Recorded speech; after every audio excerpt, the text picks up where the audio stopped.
안녕하세요. 노사발전재단입니다. 이번 자료는 특별한국어 시험에 대해 알아보겠습니다.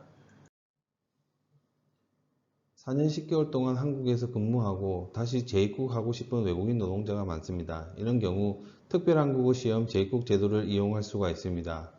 특별한국어 시험 응시 자격은 재고용된 이후에 반드시 체류기간 이전에 자진 귀국해야 합니다.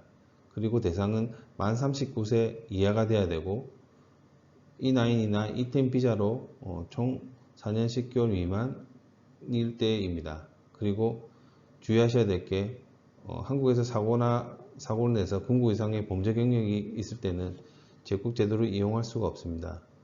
그리고 재고용된 이후에 최종 사업장에서 1년 이상 근무했다면 해당 사업장에서 다시 재신청하면 재입국에서 마지막 사업장에서 근로를 할 수가 있습니다. 다음은 특별한국어 시험 재입국 절차입니다. 먼저 외국인 노동자는 반드시 체류기간 전에 출국을 해야 됩니다. 출국 후 다시 재입국 계획이 있더라도 외국인 노동자는 기존에 사용하고 있는 외국인 등록증을 반드시 출입국 사무소에 반납해야 됩니다. 본국에 귀국한 이후에 시행되는 특별한국어 시험에 응시하고 시험에 합격하게 되면 구직자 명부에 등록이 됩니다. 만약 귀국 전 최종 사업장에서 1년 이상 근무했다면 기존 사업장에서 외국인이 재입국 지정 알선 대상임을 안내받게 됩니다. 그 후 사업주와 외국인은 모두 종전 사업장에서 근무에 동의할 경우 근로계약이 체결되고 기존 사업장에서 근무할 기회를 부여됩니다.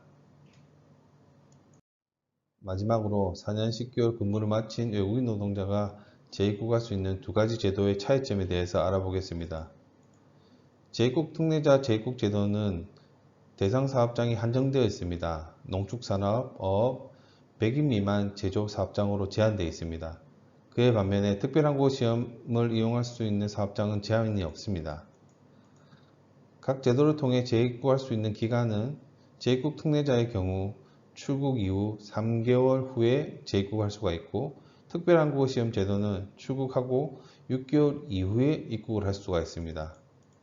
종전 사업장 재근무 여부는 재입국 특례자의 경우 반드시 기존 사업장에서 근무해야 됩니다.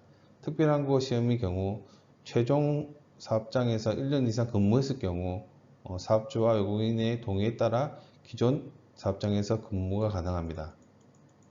마지막으로 재입국 특례자 재입국 제도를 이용해서 재입국하기 위해서는 출국 전 3개월 전부터 7일 전까지 사업주가 사전에 고용센터에 신청을 해야 되지만 특별한국어 시험 제도는 사업주 신청 절차가 따로 필요하지 않습니다.